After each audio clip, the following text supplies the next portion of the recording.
wabarakatuh.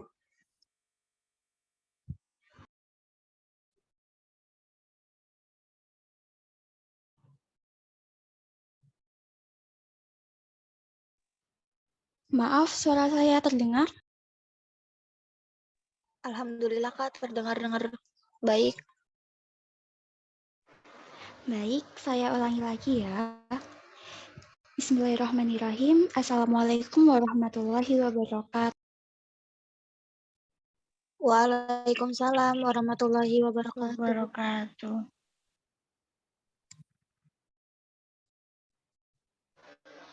Alhamdulillahirrabbilalamin. Wabihi nasta'in wa ala umuri dunya waddin. Wassalatu wassalamu ala sayyidina Muhammadin wa ala alihi wa sahbihi ajma'in. Puji dan syukur kita panjatkan kepada Allah Subhanahu wa taala karena hidayah dan limpahan rahmat karunia-Nya, kita semua dapat berkumpul dalam kajian pada malam hari ini. Dan tidak lupa juga untuk memberikan salawat beserta salam kepada Nabi besar kita, Nabi Muhammad SAW. Kepada yang saya hormati, Ustazah Diana Mar'a Salihah, alumni Universitas Al-Ahqaf Hadramut Yaman, selaku founder Taklim Santai. Kepada yang terhormat, Ustazah Safitri, alumni Universitas Al-Ahqaf Hadramut, selaku pemateri kajian pada malam hari ini, dan juga Ukti Silah yang mengikuti kajian kita pada malam hari ini. Tidak menunggu waktu lama-lama ya, saya akan memulai untuk ke inti acara. Kepada Ustazah Safitri, saya persilahkan untuk memulai kajian kitab Bidayatul Hidayah. Saya persilahkan.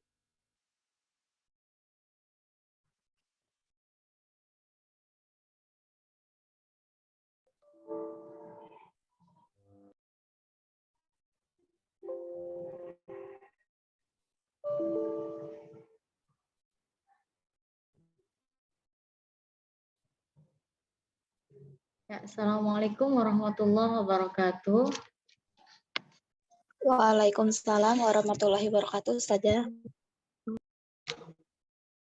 Alhamdulillah wassalatu wassalamu ala Rasulillah Muhammad ibn Abdillah wa ala alihi wa sahbihi wa mawala.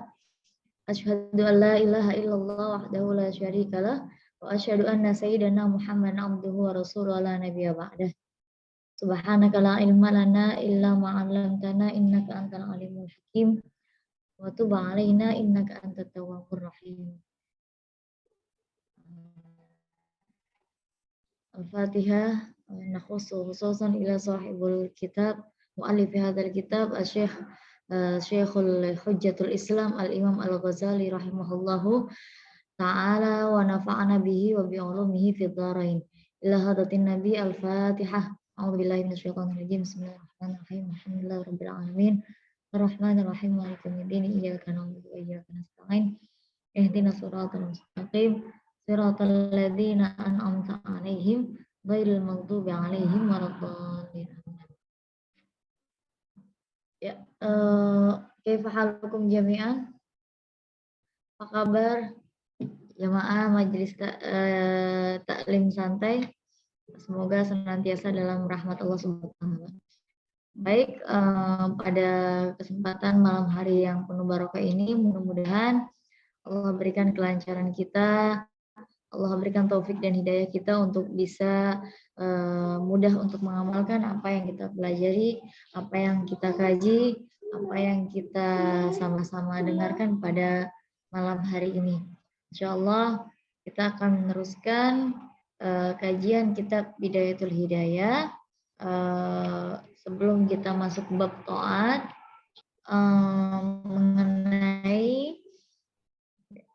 mengenai tiga hal lah atau tiga keadaan daripada para penuntut ilmu, ya. Jadi dalam kitab Bidayatul Hidayah, dalam mencari hidayah Allah sebagai permulaannya, yaitu yang dibahas oleh Imam Al-Ghazali ialah macam-macam thalibul ilm, Jadi thalabul ilm pada kesempatan yang lalu kita sudah bahas ada 3. Ada yang niatnya memang at-taqwa, ghayatut taqwa ilallah, semata-mata memang karena Allah, tidak ada niat selain ridha Allah Subhanahu wa taala. Kemudian ada yang mengharapkan dunia dengan ilmu tersebut dan lain-lainnya. Nah, di sini fa'alam Imam Al-Ghazali mengingatkan kembali sebelum melanjutkan pada bab selanjutnya, anna bidayatuha zahirut taqwa. Jadi bidayatul hidayah, permulaan hidayah itu yang nampak itu sesungguhnya at-taqwa, yaitu zahirut taqwa. Bagaimana kita bisa menampakkan zahirnya dulu? Zahirnya kita itu bertakwa kepada Allah Subhanahu wa taala. Jadi amalia zahir seperti sholat secara zahiriyah, ibadah sholat, puasa, sedekah, dan lain-lainnya. Mungkin bidayahnya itu kita baru mengamalkannya secara zahir saja. Wa nihayatuha, dan pada akhirnya tatkala ibadah itu sudah membuahkan hasil kepada sebuah akhlakul karimah, maka ibadah yang diiringi dengan hidayah Allah Subhanahu wa taala, dengan ibadah yang didasari dengan ilmu yang barokah, ilmu yang sesuai dengan tuntutan syariah, itu akan membawa kita kepada hidayah Allah Subhanahu wa taala yang nanti nihayatuha, akhirnya batinut taqwa. Kita tidak lagi bertakwa secara zahir, akan tetapi secara batin kita memang sudah bertakwa, takut kepada Allah Subhanahu wa taala. Fala aqibata illa littaqwa. Maka tidaklah sebuah akhir yang terbaik dari segala macam bentuk ibadah illa littaqwa, melainkan hanya untuk bentuk takwa kita kepada Allah. Wala hudan illa lil muttaqin. Dan hidayah itu memang sebenarnya orang-orang yang Allah beri hidayah, dialah yang disebut al-muttaqin, yaitu orang-orang yang bertakwa. Kemudian kita kemudian bertanya, sebenarnya takwa itu apa? Imam Al-Ghazali melanjutkan, wa taqwa ibaratun an imtithalil awamirillah.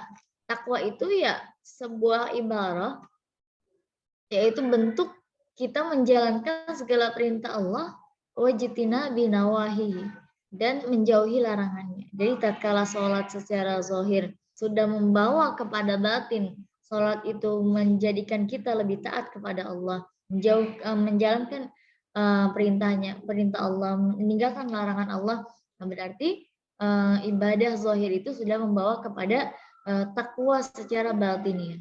Takwa secara batin yaitu takwa yang sudah membawa kita bentuk ibadah zahir yang membawa kita kepada batini.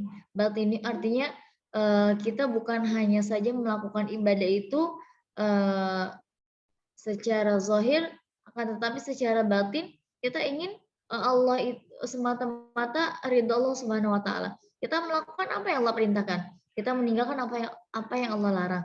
Nah, itulah bentuk daripada takwa seorang hamba Allah Subhanahu wa taala. Fahuwa qismani.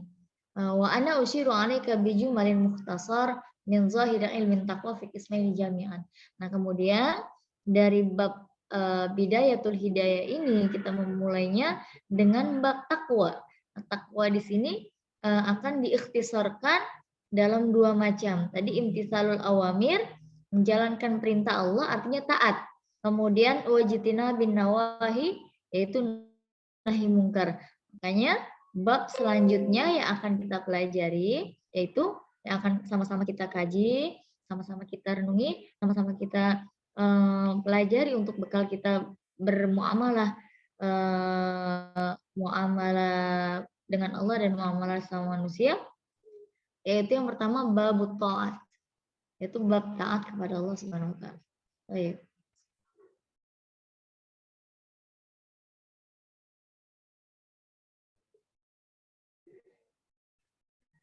Bismillahirrahmanirrahim. Al-qismul awal. Tadi dikatakan takwa itu terbagi menjadi 2. Pertama taat, yang kedua ijtinabun nawahi. Imtitsalul awamir itu menjalankan perintah Allah, artinya menjalankan perintah Allah ya artinya kita taat atas segala perintah Allah Subhanahu wa taala. I'lam qala al-muallif i'lam anna awamirullah ta'ala faraidun wa nawafil. Maka ketahuilah sesungguhnya taat itu yaitu awamirullah, perintah Allah itu terbagi menjadi dua. Ada faraid, ada nawafil. Ada yang fardu, ada yang sunnah. Nah, fardu di sini mungkin sebagian teman-teman sudah mengetahuinya. Fardu itu kalau kita melakukannya mendapat pahala, meninggalkannya mendapatkan dosa. Sedangkan yang sunnah kita melakukannya itu mendapatkan pahala, meninggalkannya artinya tidak berdosa, tidak apa-apa. Nah, di sini ada ada kewajiban, ada yang sunnah. Ini jadi bentuk perintah Allah itu ada yang memang wajib. Wajib itu artinya kalau nggak dilakukan ya kita dosa. Ada juga Allah memerintahkannya, tapi hanya sebagai sunnah. Artinya sunnah apabila engkau melakukannya, ya itu akan lebih baik. Ya, adapun tidak sampai pada sampai derajat haram, artinya tidak berkonsekuensi dosa seperti itu. Fal fardu ra'sul mal. Imam Ghazali mengibaratkan perintah Allah yang wajib itu sebagai ra'sul mal. Diibaratkan seperti modal. Ra'sul mal, modal. Wa bihi tahsulun najah. Nah, artinya tatkala kita ingin berdagang, yang pertama yang wajib ada modal dulu. Wabihi, dan dengan modal itulah nanti tahsul najah. Kita bisa selamat, ya. Ada orang mau dagang nggak punya modal, itu namanya cari mati. Artinya nekat, ya. Tapi kalau dia mau berdagang, dia sudah siap modal awal tahsul najah. Ini ada kemungkinan dia akan berhasil, artinya akan selamat. Wan naflu, sedangkan ibadah sunnah wa huwa ar-ribahu. Nah, Imam Ghazali mengatakan yang sunnah di sini inilah yang nanti diibaratkan seperti ar-ribhu, keuntungan. Nah, keuntungan. Jadi kalau kita ibadah sunnah aja artinya kita paling balik modal doang. Kalau kita menjalankan ibadah-ibadah wajib itu balik modal. Tapi kalau mau sama keuntungannya, kita mau berhasil, mau beruntung, itu an-naflu. Maka lakukan juga perintah Allah yang sunnah-sunnah. Wabihil al-fawzu bid-darajah.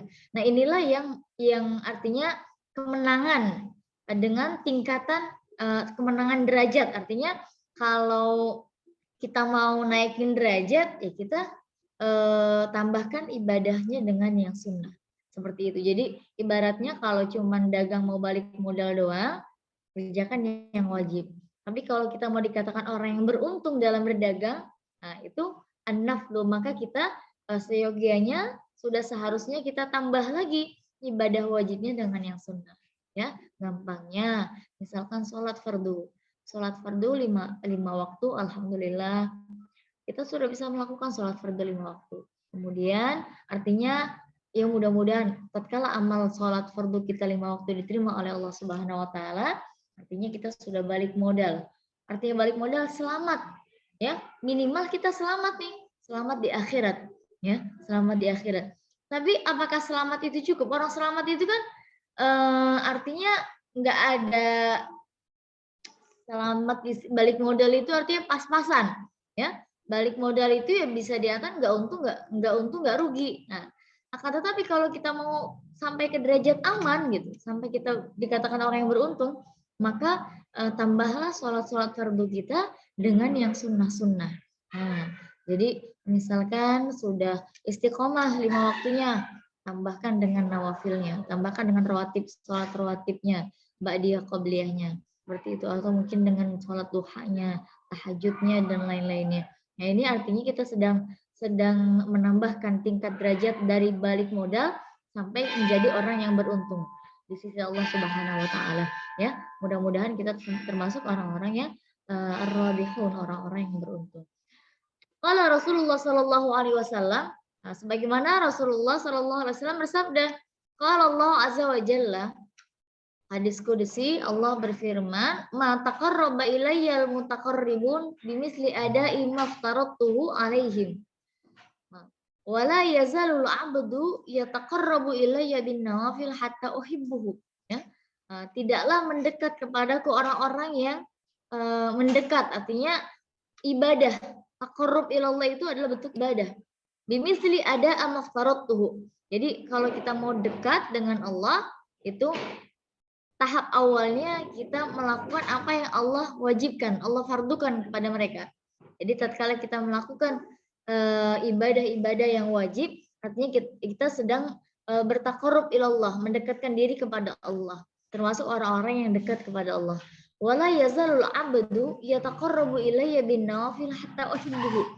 Kemudian tidaklah seorang hamba yang artinya mendekat kepadaku lebih dengan mengerjakan an-nawafil yang sunnah-sunnah, hatta uhibbuhu, sehingga aku mencintainya. Ya, jadi kalau ibarat manusia, kita punya teman, ada teman-teman dekat, ada teman yang kita cintai. Ya, dekat belum tentu dicintai, tapi kalau sudah dicintai, insya Allah artinya kedekatan itu bukan hanya dekat secara zahir, tapi secara batin sudah menjadi orang yang dikasihi atau dicintai. Nah, artinya seperti itu. Secara zahir manusiawi, kita bukan hanya ingin dekat kepada Allah, tapi bagaimana kita sampai derajat orang-orang yang dicintai oleh Allah Subhanahu wa taala, ya. Seperti pepatah-pepatah mengatakan, kalau sudah cinta, artinya kita tidak perlu meminta, ya. Allah akan memberikan apapun kepada orang yang Allah cintai, pada hamba yang Allah cintai. Artinya kita menggapai ridho Allah. Ridho itu adalah bagaimana Allah itu ridho. Allah ridho kepada kita, Allah cinta kepada kita, Allah mengasihi kita, sehingga kita termasuk orang-orang yang dirahmati Allah Subhanahu wa taala. Ya, jadi bukan hanya menjadi orang yang dekat kepada Allah, tapi juga yang dicintai oleh Allah Subhanahu wa taala. Ya, kita tidak mungkin kita mungkin memberi tanpa mencintai. Kadang kita ngasih orang gitu ya, ngasih tetangga, atau kita hanya memberi mungkin tanpa rasa cinta, tapi tidak mungkin kita mencintai tanpa memberi. Artinya kalau kita sudah cinta sama orang, apa aja kita kasih.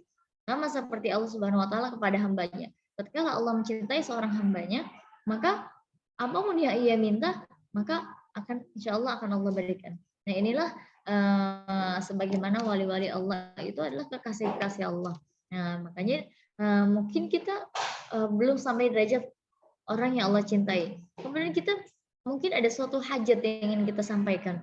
Kadang kita bertawasul kepada orang-orang yang Allah cintai, wali-wali Allah. Sebagaimana mudah-mudahan orang-orang yang hamba-hamba Allah yang Allah kasihi, mungkin apa yang ia sampaikan akan diberikan. Berbeda halnya dengan orang-orang yang belum sampai kepada derajat wali-wali Allah, derajat orang-orang yang Allah cintai, seperti itu. Jadi itulah faedahnya daripada tawasul. Mungkin mereka itu termasuk orang-orang al-muhib yang dicintai oleh Allah Subhanahu wa taala. Nah, fa idza ahbabtu. Nah, sebagaimana hadis ini kata Rasulullah, Allah berfirman, kalau aku sudah mencintai seorang hamba, kuntu sam'ahu alladzi yasma'u bihi. Maka apa yang dia dengar adalah yang ingin aku dengar. Artinya pendengarannya itu sudah Allah yang mengontrol. Wa basarahu alladzi yubsiru bihi. Dan apa yang dia lihat itu sebagaimana apa yang ingin aku lihat. Nah, artinya Allah akan menempatkan seorang hamba yang dicintai ini pada tempat-tempat yang memang sudah Allah ridhoi. Yang dia dengar, ya memang yang Allah ridhoi untuk didengar. Yang dia lihat, memang yang Allah cintai untuk Allah lihat. Walisanhu alladzi yantiqu bihi. Dan lisannya senantiasa mengatakan sesuai memang yang Allah ridhoi, yang Allah senang dengar darinya. Artinya seorang hamba Allah yang Allah cintai, apa yang dia lihat, apa yang dia dengar, apa yang dia bicarakan, itu semua dengan taufiknya Allah Subhanahu wa taala. Artinya semua sudah dengan izin Allah Subhanahu wa taala. Nah, makanya kita bisa melihat bagaimana ulama-ulama, ya, ulama dunia wal akhirah, ya, ulama akhirah lah ya, bukan ulama su. Itu artinya kita kadang mengagumi sosok seorang ulama yang insya Allah ulama ul akhirah, ulama Allah, ulama-ulamanya Allah, warasatul anbiya, waris para nabi, yang mana kadang kita lihat adem gitu, kayaknya apa yang apa yang kita dengar dari beliau, apa yang kita lihat, apa yang beliau katakan itu kena gitu. Artinya sampai kepada hati kita. Nah, itu bentuk daripada la'allahu alladzi yuhibbullah. Boleh jadi sosok-sosok yang seperti inilah adalah sosok daripada orang-orang yang Allah cintai. Dan sebagaimana gerak-geriknya, yang didengarnya, yang dilihatnya, bahkan apa yang dia katakan yang keluar dari lisannya itu yang mana semua itu bentuk-bentuk kebaikan semua yang Allah cintai, yang Allah senangi. Wa yadahu lati yabtishu biha. Bahkan tangannya pun apa yang dia gerakan, apa yang dia berikan itu semua sesuai dengan taufik Allah Subhanahu wa taala. Wa rijluhu ladzi yamshi biha. Kemudian kakinya juga melangkah dengan langkah-langkah yang Allah ridhoi. Nah, kalau sudah seperti ini, apalagi yang kita harapkan di dunia ini? Artinya memang pada puncaknya adalah yang kita harapkan seperti ini. Kita ingin sekali mendapatkan taufik dari Allah Subhanahu wa taala. Taufik itu apa sih? Taufik itu kadang kita ingin ada rasa ingin dalam hati melakukan kebaikan, sesuatu kebaikan baik dari telinga, mata, lisan, tangan, kaki. Tetapi mungkin ada beberapa yang terrealisasi, ada yang tidak. Nah, ini yang terrealisasi ini adalah yang diberikan taufik oleh Allah Subhanahu wa taala. Nah, makanya waktu saya di mungkin Ustazah Diana juga waktu di Yaman ya, itu kalau kita mau imtihan ya, mau ujian itu atau misalkan ada itu kita saling berucap bitaufik. Taufik itu apa? Mungkin sebelum saya belajar ke Yaman, kata taufik itu mungkin kita paham, saya pribadi belum paham arti taufik itu sedalam apa. Kayaknya taufik itu yang kita tahu mungkin taufik itu ya apa ya, sebelum saya memahami arti taufik itu ya mungkin sekedar lafaz seperti zikrullah saja, alhamdulillah, subhanallah. Tapi ternyata kata-kata bitaufik, semoga Allah memberikan taufiknya. Taufik ini adalah sesuatu yang penting yang banyak orang inginkan tapi tidak semua Allah berikan. Nah, itu contohnya kalau di Yaman gitu ya. Waktu saya belajar di sana, mau ujian tuh teman-teman saya baik dari orang-orang teman-teman yang orang Yaman asli atau orang-orang lainnya yang sudah terbiasa memahami arti taufik, mendengar melafazkan di taufik, semoga memberikan taufiknya. Artinya kadang kita udah belajar mati-matian nih, udah tahu mau isi artinya, kadang kayaknya udah hafal banget, insya Allah bisa isinya gitu. Tapi kalau bukan karena taufik Allah Subhanahu wa taala, kadang yang kita bisa tidak tertuliskan atau tidak terjawab dalam ujian itu. Artinya yang bisa dalam ukuran manusia belum tentu itu tatkala kejadiannya itu sesuai dengan yang kita harapkan. Nah, ini kalau bukan karena taufik Allah Subhanahu wa taala, ya. Jadi seperti itu, kadang kita pengen ke majelis ilmu, pengen hadir, ya Allah, minal hadirin, pengen hadir ke maulid, kadang ada aja halangannya. Artinya kenapa? Artinya kebaikan itu belum sampai kepada tahap kita sampai mengerjakannya secara pasti. Artinya ternyata kebaikan itu baru sekedar niat, walaupun niat saja sudah dicatat kebaikan. Tapi kan alangkah kita juga menginginkan bukan hanya saja niat, tapi juga sampai kita melakukan hal tersebut, kebaikan tersebut. Nah, ini kalau sampai niat baik itu sampai pada realisasinya yang benar-benar kita lakukan, maka itu artinya kita mendapatkan taufik Allah Subhanahu wa taala, mendapatkan taufik Allah. Nah, ini arti taufik daripada yang kita pahami. Ternyata segala kebaikan yang kita niatkan, tatkala Allah berikan taufiknya, maka itu akan terjadi sebagaimana kehendak Allah Subhanahu wa taala. Nah, itu mudah-mudahan kita termasuk orang-orang yang Allah berikan hidayah dan taufiknya. Hidayah itu kita diarahkan kepada sesuatu amal kebaikan di hati ataukah sampai terrealisasi. Nah, seperti itu. Tatkala hidayah wa taufik artinya dua-duanya kita dapat mengerjakannya di hati secara batin, wa zahir, dan secara realistisnya seperti itu. Jadi doa kita mudah-mudahan segala kebaikan itu bukan hanya sekedar niat, tapi juga diberikan taufik oleh Allah Subhanahu wa taala sampai kita bisa melakukannya daripada amal-amal kebaikan tersebut. Seperti itu. Jadi hadis ini merupakan penjelasan menaikkan derajat daripada orang yang dekat kepada Allah sampai kepada derajat orang yang dicintai Allah Subhanahu wa taala, ya. Jadi bukan hanya dinobatkan sebagai orang yang dekat kepada Allah, tapi kita mengidam-idamkan, menginginkan sebagai hamba yang dicintai Allah Subhanahu wa taala. Artinya tatkala seorang hamba dicintai Allah Subhanahu wa taala, maka yang dengar, yang dilihat dan yang dilakukan dengan tangan, kaki dan lisannya itu adalah amal-amal yang memang Allah ridhoi, Allah Allah inginkan. Yang mana kalau sudah Allah ridhoi, Allah inginkan, insya Allah amal kebaikan itu yang akan bawa kita kepada surganya Allah Subhanahu wa taala, insya Allah. Walan tasilu ilaiha ayyuhat talib ilal qiyam bi awamirillahi ta'ala, dan tidaklah sampai orang yang mencari hidayah ini sampai kepada bisa menjalankan awamirullah, perintah-perintah Allah, illa bi muraqabati qalbik wa jawarihika fi lahadhatika wa anfasika min hini tumsi ila hini tusbih, kecuali dengan kita muraqabah. Muraqabah itu menuntun qalbik, hati kita tuntun dari hati wa jawarih dan anggota tubuh.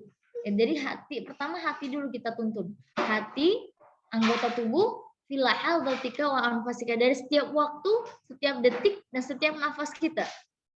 Min hini tumsi ila hini tusbih. Dari kita dari tumsi itu dari sore hari ila hini tusbih, sampai pagi hari, artinya ya sore ke pagi, pagi ke sore, artinya setiap waktu, setiap nafas yang kita hembuskan itu kita bimbing hati dan anggota tubuh ini mau dibawa kemana. Apakah kita ingin lakukan untuk sesuai dengan perintah Allah atau dengan hal-hal yang lainnya. Nah, seperti itu. Fa'ala annallahu tabaraka wa ta'ala muttali'un ala dhamir.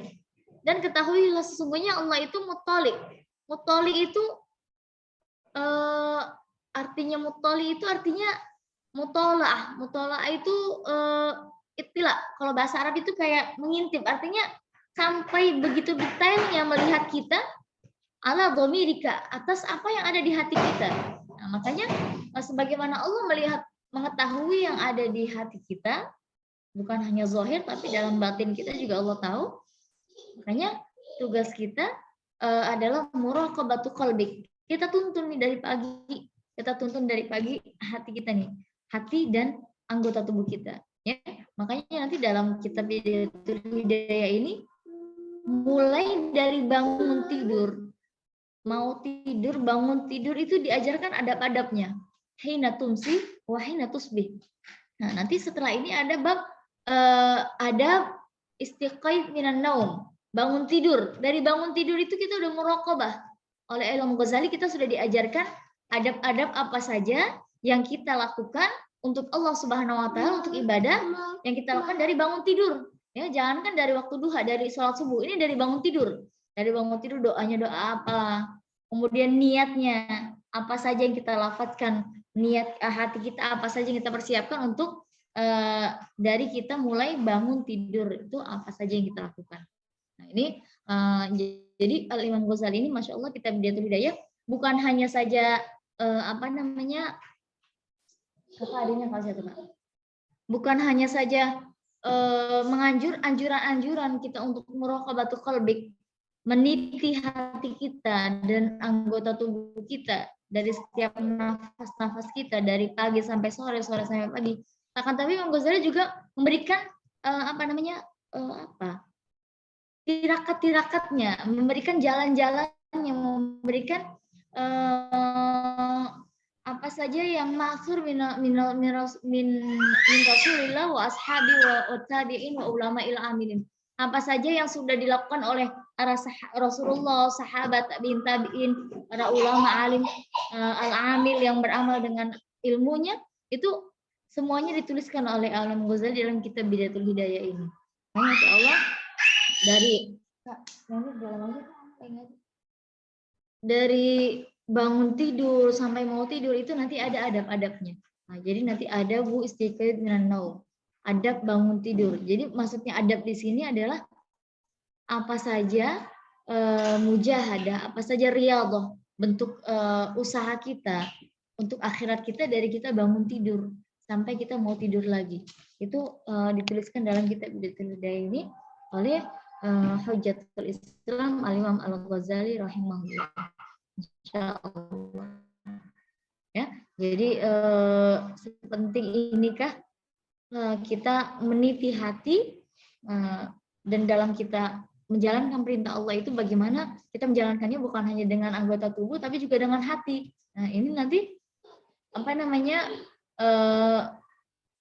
kita Al-Imam Ghazali artinya memberikan kita doa-doa, zikir-zikir apa kita lakukan untuk kita meniti hati dan anggota tubuh kita agar semuanya itu menjadi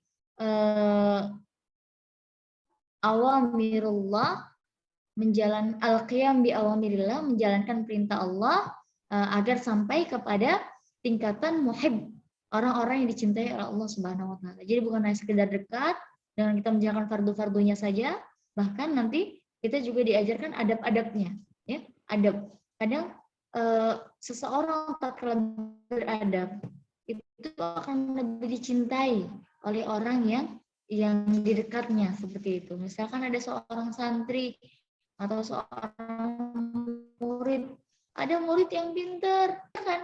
Nah, akan tetapi misalkan tidak dengan adab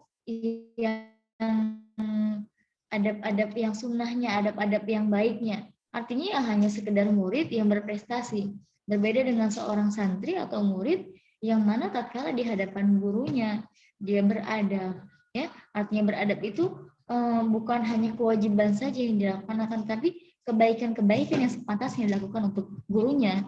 Nah, di sini kita sebagai hamba untuk Allah, kepada Allah Subhanahu wa taala, amalan-amalan apa saja yang kita perbuat agar Allah cinta kepada kita. Sehingga nanti kita ini bukan hanya sebagai seorang murid kepada guru atau sebagai hamba kepada Allah, akan tetapi kita menjadi orang murid yang dicintai untuk gurunya dan hamba yang dicintai untuk Allah Subhanahu wa taala.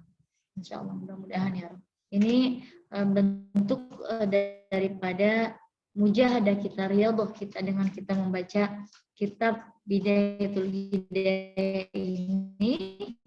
Artinya kita memulai adab kepada yang menciptakan kita, yaitu Allah Subhanahu wa taala, ya. Sehingga kita bukan hanya orang yang dekat dengan Allah, menjadi orang yang mutaqarrib, yang dekat dengan Allah, tapi juga muhib, menjadi orang yang dicintai oleh Allah Subhanahu wa taala. Amin amin ya rabbal alamin.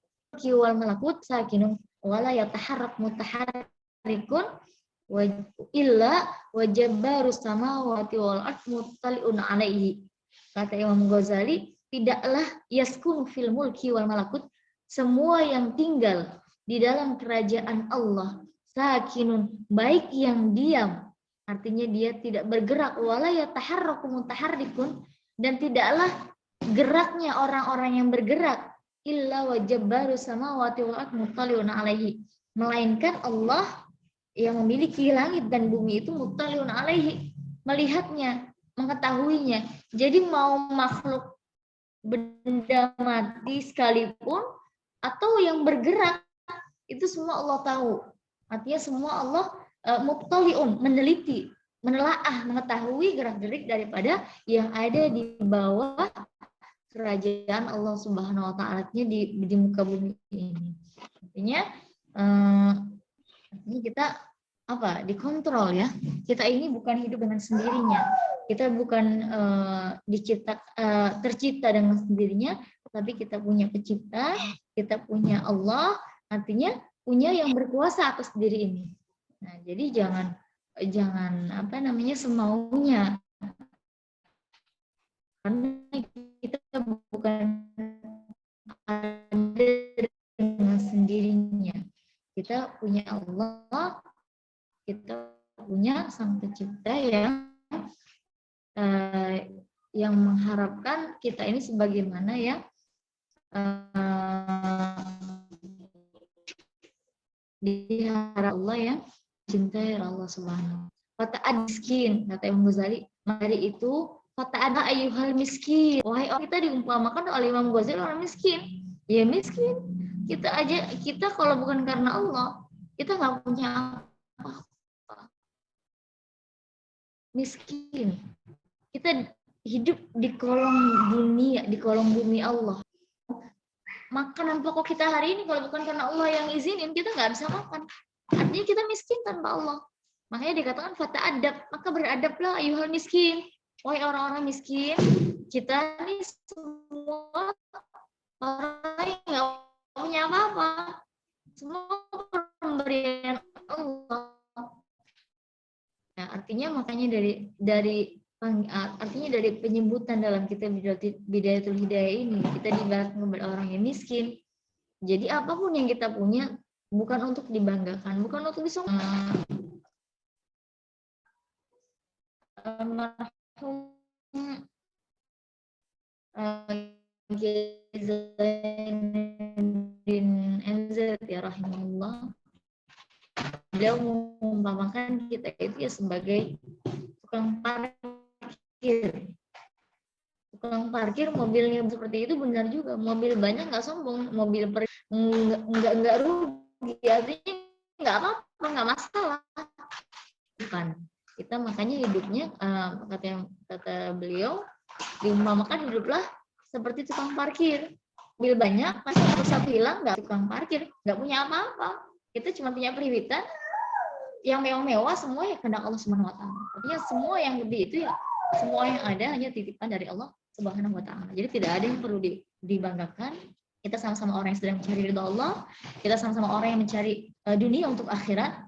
Dan kita tidak ingin menjadikan dunia ini jadi tujuan. Dunia ini hanya wasilah al-umur ta'buruha wala tu'ammiruha. Ya, sebagaimana hadis mengatakan, Rasulullah bersabda yang artinya dunia itu jembatan. Fa'buruha, seberangi, wala tu'ammiruha, jangan bangun. Jembatan ya masa mau bangun rumah di tengah jembatan gitu. Jangan dibangun jembatan, lewati tapi jangan dibangun. Ya. Seperti itu. Kemudian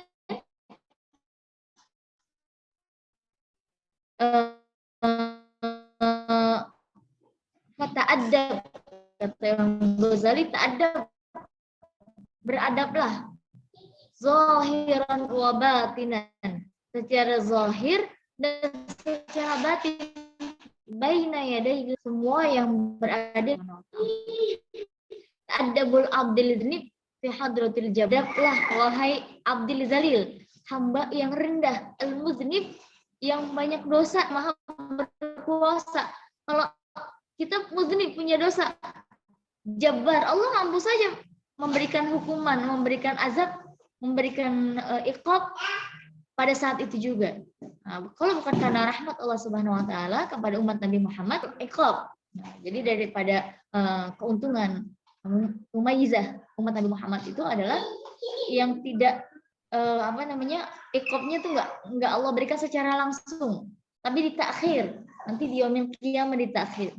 Coba kalau seandainya seperti umat Nabi Daud, umat Nabi Musa yang mana menyakiti Nabi Allah, bermaksiat, tidak mau mengikuti perintah Allah melalui Nabi Musa. Kemudian Allah azab dengan ditimpahkannya berbagai macam azab pada zaman Nabi Musa, Nabi Daud, ya seperti dikuburkan hidup-hidup satu kampung gitu ya, satu kampung ditenggelamkan. Itu merupakan azab yang tidak ditakjil, tapi pada saat itu juga, tapi tidak untuk umat Nabi Muhammad SAW. Artinya kalau seperti ini merupakan rahmat Allah kepada umat Nabi Muhammad, yang mana mungkin kalau modelnya seperti umat-umat terdahulu udah habis umat Nabi Muhammad. Yang gay kalau pada zaman Nabi Daud langsung ditimpahkan adab dihilangkan dari muka bumi itu dengan satu tiupan, ditenggelamkan satu kampung lalu hilang, berakhirlah kehidupan para gai. Nah, kalau seperti itu keadaannya,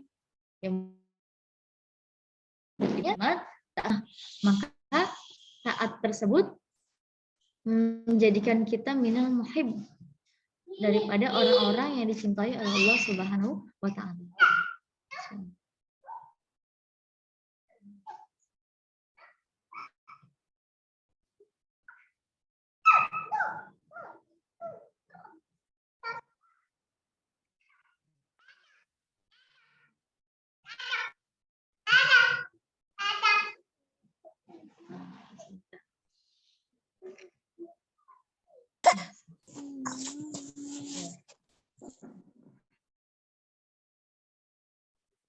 Nah, kemudian bukan ini sebentar.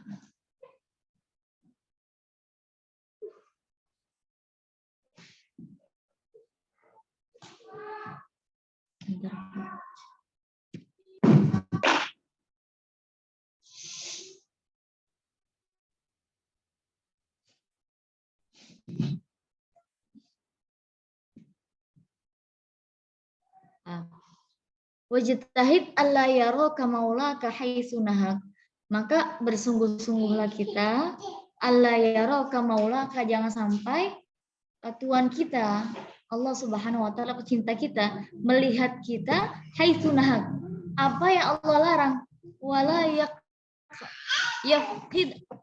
yafqidaka haitsu amaraka, dan jangan sampai Allah melihat kita meninggalkan apa yang Allah perintahkan.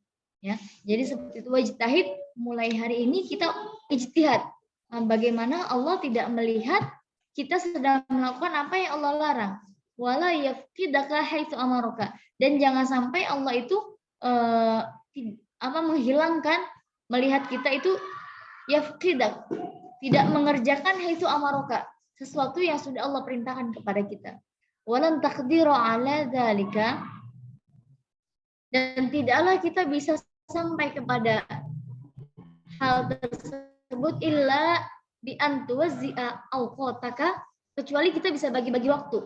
Wa turattiba awradaka min sabahika ila masaika, dan kita turattib, kita susun awrad, wirid-wirid kita, min sabahika, dari kita dari pagi kita sampai sore kita. Nah, seperti itu. Sebagaimana hadis Nabi qala alaihi salatu wasallam, yang bagi lil mukmin ayyakuna lahu arba'a sa'at minan nahar. Kata Rasul, seyogianya seorang muslim itu seorang mukmin, ya. Mukmin itu bukan hanya muslim, tapi dia muslim yang beriman kepada Allah. Ayyakuna lahu, menjadikan arba'a sa'at minan nahar, menjadikan, membagi 4 waktu, 4 jam minan nahar, dari siang harinya. Sa'atan yunaji fiha rabbuh, satu waktu dari 4 ini, yang satu waktu ini yunaji fiha rabbuh, khusus untuk bermunajat kepada Allah, pada Tuhannya. Wa sa'atan yuhasibu fiha nafsuh, satu waktu lagi dari 4 ini, satu tadi untuk bermunajat kepada Allah, satu lagi yuhasibu fiha nafsuh, untuk muhasabah nafsi, apa yang hari ini, apa yang kebaikan yang bisa saya lakukan, dan keburukan apa yang bisa saya istiqomahkan untuk ditinggalkan. Wa sa'atan ya'ti fiha ulama alladzi yubassiruna bihi yubassirunahu bi awamirillah wa yansahunahu. Dan yang waktu ketiganya ini, atau 4 jam lah ya, diibaratkan menjadi dalam siang itu 4 jam, 1 jam untuk bermunajat kepada Allah, dan 1 waktu atau 1 jam itu untuk bermuhasabah nafas. Wa sa'atan ya'ti fil ulama alladzina yubassiruna, dan 1 jam lagi, ya, itu untuk kita datang kepada ulama. Di awal, yang ulama itu bisa membimbing kita menjalankan perintah Allah dan menasihati kita. Artinya thalabul ilm. Wa sa'atan li baina nafsu wa ladzatiha fi yahulu. Dan 1 waktu lagi kita mukhalli, apa artinya? Menyendiri baina nafsu wa ladzatiha, antara diri kita walizatiha dan artinya berkholwah ya. Berkholwah artinya menyendiri, bagaimana diri menyendiri untuk antara nafsiha walizatiha dan lidzatiha zatnya, artinya diri kita ini fima yahulu wa yujmalu fi.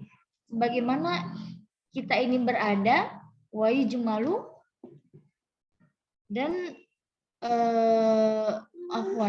wasa'atan yukhalli baina nafsu walidatihi. Pokoknya satu waktu yang terakhir ini untuk kita berkholwah. Berkholwah itu ya kita memperbaiki diri kita, ya, memperbaiki diri kita pada waktu itu. Artinya apa kebaikan yang bisa kita lakukan pada waktu itu untuk diri kita sendiri, untuk akhirat kita. Seperti itu. Nah, ini bagaimana yang dikatakan oleh Imam Ghazali, kita itu harus pintar-pintar membagi waktu, rotib dan merapikan aurat. Kegiatan-kegiatan kita, aurat ini, wirid itu artinya sesuatu yang sudah istiqomah, yang bisa kita lakukan dari hari ke hari berulang-ulang. Nah, dari pagi sampai sore. Nah, bahkan ini sudah diajarkan oleh Rasulullah dalam hadis ini.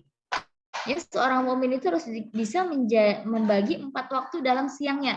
4 waktu itu maksudnya bukan 4 jam saja, artinya dari pagi sampai sore itu ada 4 waktu, yang satu waktu dia isi untuk bermunajat kepada Allah, artinya sholat, waktunya sholat ya sholat, zuhur, asar, subuh, untuk munajat kepada Allah. Artinya satu waktu untuk munajat kita sempurnakan munajatnya, ibadahnya kita kualitaskan. Kemudian wasa'atan, dan satu waktu yuhasibu fihan nafs, untuk muhasabah diri, ya. Kadang kita lagi berbuat kelewatan atau mungkin ada sesuatu yang kurang baik kita kerjakan. Oh, berarti insya Allah nih untuk besok saya nggak mau melakukan ini lagi.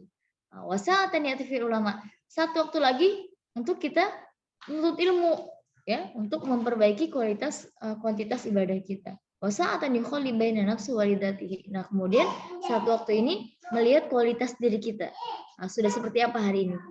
Nah, seperti itu artinya kita bisa kebaikan apa yang bisa kita lakukan saat ini, seperti itu. Ya, ini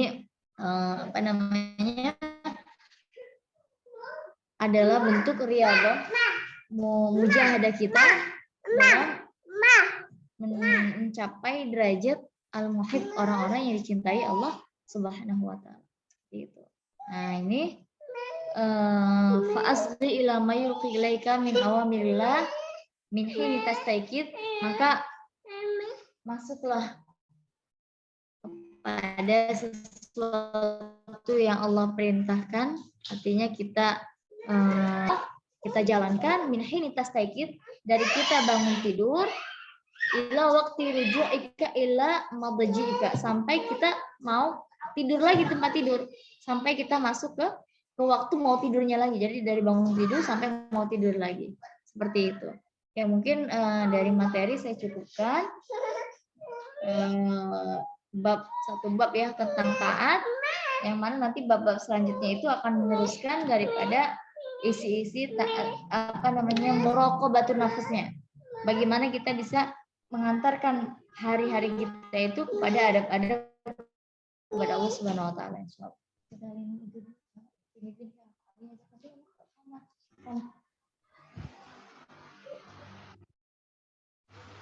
Baik. Syukran jazakillah Ustazah atas kajian kita Bidayatul Hidayah yang telah dibawakan pada kajian hari ini. Mungkin dari kajian tadi ada yang ingin ditanyakan, boleh raise hand atau bisa juga pertanyaannya ditulis di kolom chat Zoom.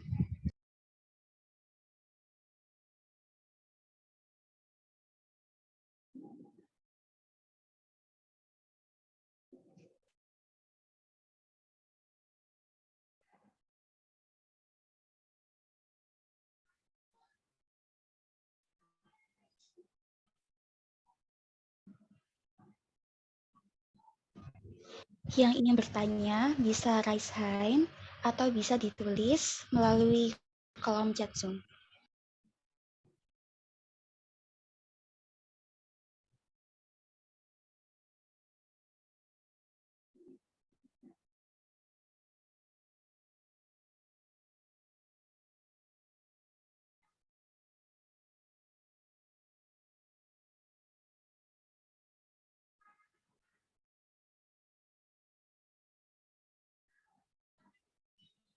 Tadi suara saya jelas ya, Ufti ya? Tadi sempat itu Ustazah, sempat putus-putus. Mungkin karena sinyal.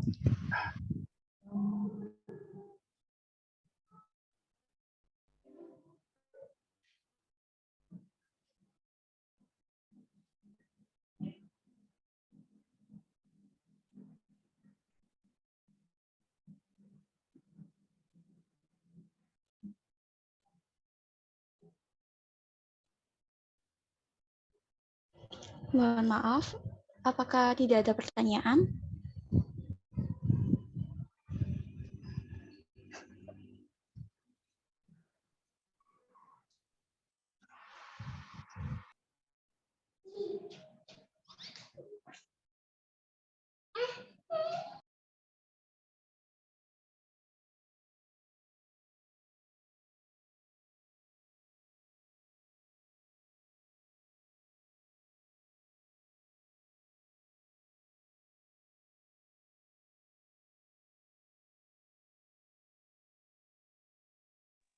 Baik, di sini ada yang bertanya. Assalamualaikum Ustazah, bagaimana jika kita sholat? Assalamualaikum Ustazah, bagaimana jika kita sholawat, tapi kita tidak sedang memakai hijab karena di kamar? Adabnya gimana Ustazah? Terima kasih. Mohon Ustazah Safitri bisa dijawab.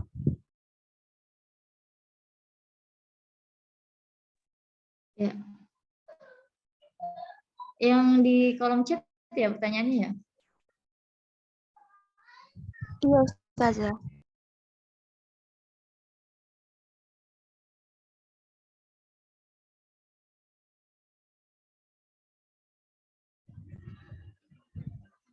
Saya ulangi lagi pertanyaannya.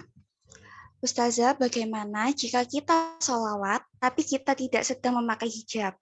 Karena di kamar, adabnya itu bagaimana ya Ustazah?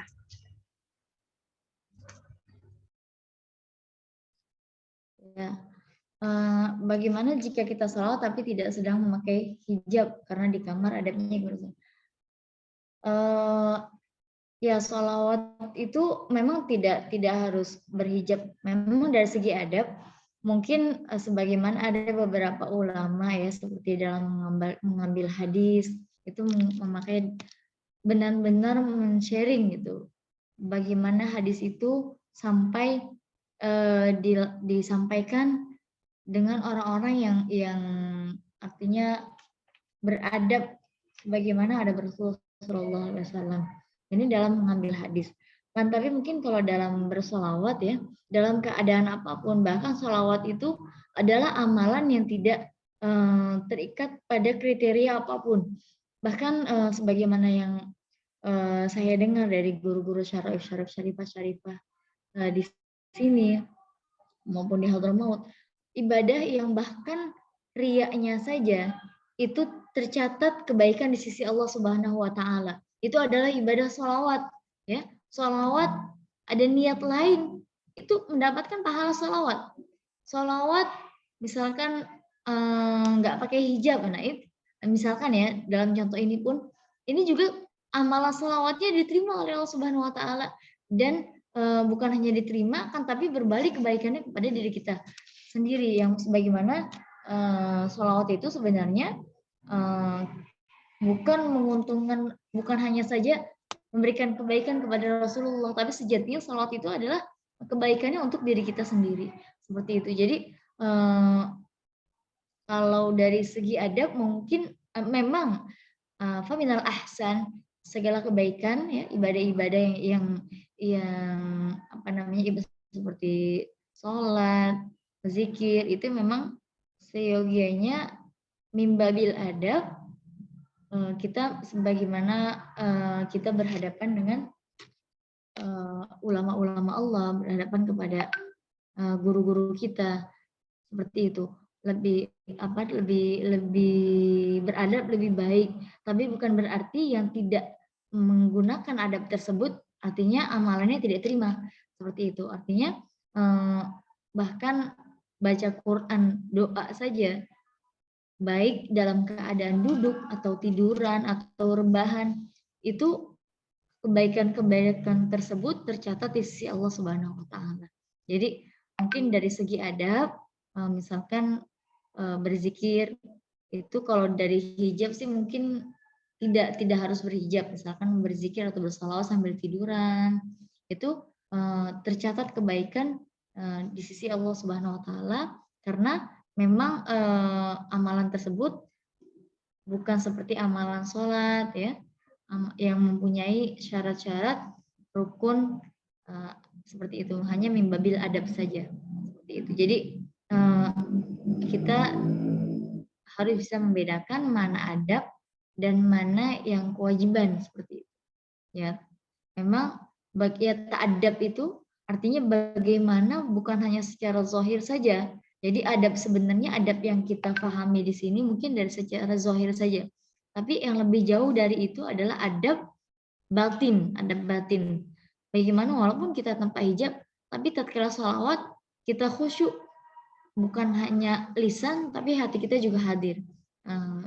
Senantiasa karena rasa cinta kita kepada Rasulullah. Itulah yang kebaikan yang sesungguhnya, yang qabul indallah subhanahu wa ta'ala adalah yang amalan kebaikan tersebut bukan hanya secara zahir tapi juga muraqabatul batin, dengan batinnya juga.